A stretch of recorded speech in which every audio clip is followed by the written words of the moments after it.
Good afternoon, Xavierites, staff, and faculty. We interrupt your afternoon broadcast to report on an environmental crisis taking over our city. That's right, Sid. This isn't happening somewhere far away. It's happening right here in the city of New Orleans.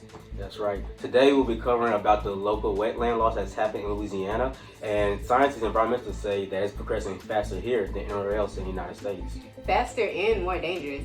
Louisiana loses the equivalent of dozens of football fields of wetlands every single day, according to the United States Geological Survey.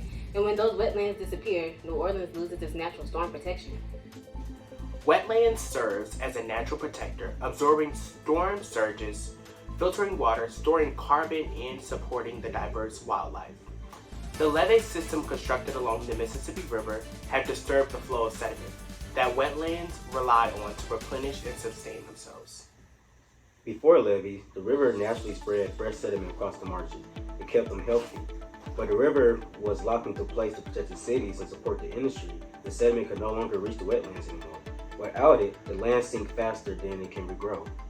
Adding rising sea levels, oil and gas canals, and stronger storms, and the wetlands collapse into open water. And that puts places like New Orleans East directly in the path of flooding and saltwater intrusion.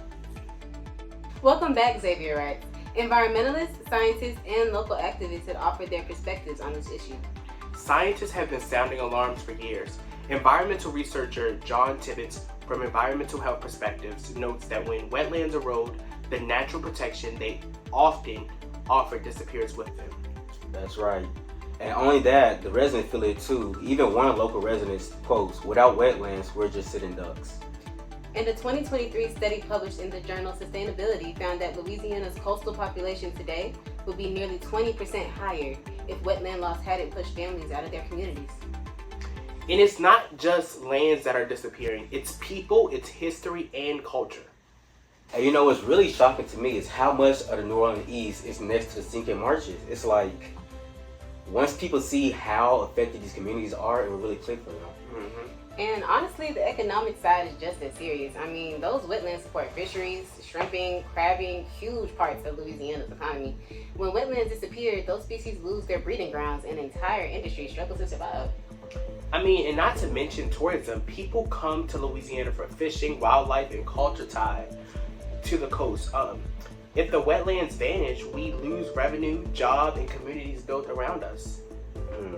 And not to mention, it's not just having the wetlands, but the cost of not having the wetlands. There's so much flooding, there's higher insurance rate, property damage, loss of revenue, no jobs, no communities, no homes. And so it's like a double-edged sword. You can't win with it. Yeah. Plus, that swamp fire in the New Orleans East last year, burning for weeks because the wetlands were so dry, was a reminder that when wetlands break down, everything from air quality to public health is affected. And it all connects back to environmental justice. Communities in New Orleans East, many of them are Black immigrants or low income, bear the burden of unhealthy air, unsustainable land, and rising insurance costs. And it's even though that they contribute least to the problem. That's not just an environmental problem. That's an injustice. Yeah, exactly. While this environmental issue is serious, there are solutions, and they work when communities come together to support them. That's right. Organizations like Coalition to Restore Coastal Louisiana, Restore the Mississippi River Delta, and the Pontchartrain Conservancy lead planning events, volunteer restoration work, and also is a political advocacy for these issues. You can volunteer, support restoration policies, attend community meetings, or simply share accurate information. Every action helps rebuild the buffer that protects New Orleans. The wetlands aren't just scenery. They're our economy, our safety, our culture, and our future. I'm Sydney. I'm James. I'm Keiston. Protecting our wetlands means protecting our future. Stay aware, stay involved, and remember, Louisiana coast can't wait.